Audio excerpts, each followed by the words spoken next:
ఎర్ర ఎర్ర పారాని పెట్టి మమ్ము పాలించగా వచ్చే గంగోరెను కా తల్లి, నల్ల నల్ల కాటుగా పెట్టి మమ్ముదయ చూడగా వచ్చే గంగోరెను కా తల్లి, కల్లు కల్లు గజలు కట్టి మమ్ము నడిపించగా వచ్చే గంగోరెను కా తల్లి.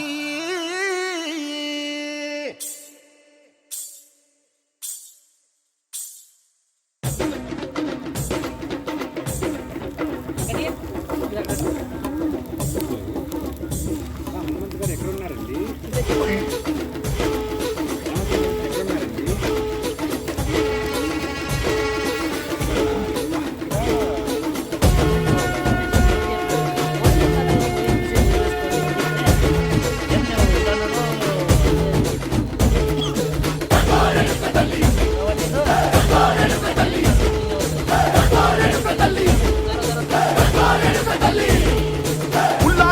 గట్టి ఊళ్ళోకి వచ్చనమ్మా, చాలారి పూలు పెట్టి జాతరులు తెచ్చనమ్మా, తంగేడు పూలు పెట్టి కంకాణ దూకేనమ్మా, ముక్కు ముక్కెర పెట్టి లోకాల నెలనమ్మా, ముందార చూడంగా మున్నూరు కన్నులమ్మా, ఎనకాల చూడంగా ఏనూరు కన్నులమ్మా, సాధు శిస్తులంతా సాగిల పడ్డరమ్మా, మహారాజు రాజులంతా మొగారిల్లిరమ్మా, కోరిక కోరంగా రంగులు పూసినాము, ఆశలు తీరంగా వేషాలు వేసినాము, నీకన్నా పెద్ద దిక్కులో కాన ఎక్కడుంది నైవేద్యమంటంగా మా కాడ ఏమిటుంది, మనలన్నీ అడగించి మన నీయవే తల్లి, కన్నా బిడ్డలను కాపాడవే తల్లి.